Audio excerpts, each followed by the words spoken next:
Donnez-leur vous-mêmes à manger. Nous sommes dans un endroit isolé près de Bethsaïde, en Galilée. Jésus parle du royaume de Dieu à une foule nombreuse. Le Maître était allé là avec les apôtres pour les laisser se reposer, après leur longue mission dans cette région, au cours de laquelle ils avaient prêché la conversion, en annonçant partout la bonne nouvelle et en opérant des guérisons. Fatigués, mais le cœur plein, ils racontent ce qu'ils ont vécu. Cependant, les gens, l'ayant entendu, se joignent à eux. Jésus les accueille. Il écoute, il parle, il guérit. La foule augmente. Le soir approche et la faim se fait sentir. Les apôtres s'en inquiètent et proposent au Maître une solution logique et réaliste. Renvoyer la foule afin qu'elle aille dans les villages pour y rester et y trouver de la nourriture.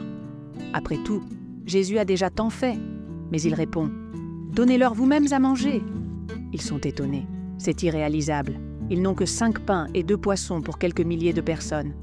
Il n'est pas possible de trouver ce qu'il faut dans la petite ville de Bethsaïde, et ils n'auraient pas l'argent pour l'acheter. Jésus veut leur ouvrir les yeux. Les besoins et les problèmes des gens le touchent, et il s'efforce de les résoudre.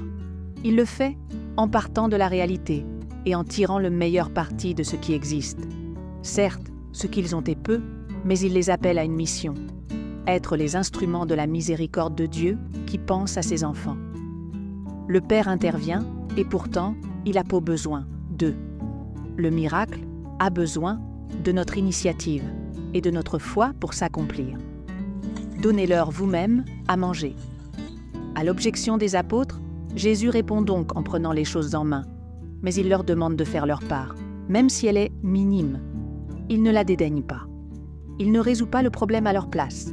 Le miracle a lieu, mais il exige leur participation avec tout ce qu'ils ont et pourraient fournir, mis à la disposition de Jésus pour tous.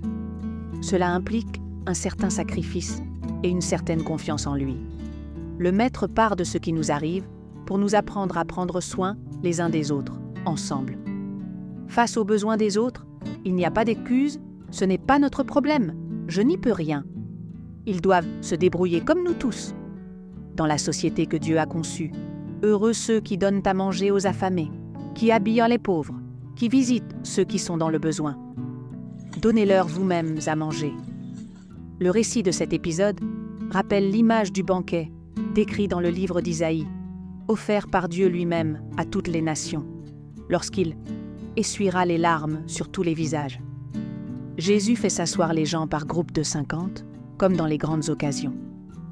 En tant que Fils, il agit comme le Père, ce qui souligne sa divinité. Lui-même donnera tout, jusqu'à se faire nourriture pour nous, dans l'Eucharistie, le nouveau banquet du partage. Face à l'ampleur des besoins suscités par la pandémie du Covid-19, la communauté des Focolaris de Barcelone a créé, via les réseaux sociaux, un groupe de partage des besoins et de mise en commun des biens et des ressources. Et il a été impressionnant de voir comment ont circulé meubles, nourriture, médicaments, appareils électroménagers. Parce que, seul, on ne peut pas grand-chose, disait-il. Mais ensemble, on peut faire beaucoup. Aujourd'hui encore, le groupe Fent Familia veille à ce que, comme dans les premières communautés chrétiennes, personne ne soit dans le besoin. Donnez-leur vous-mêmes à manger.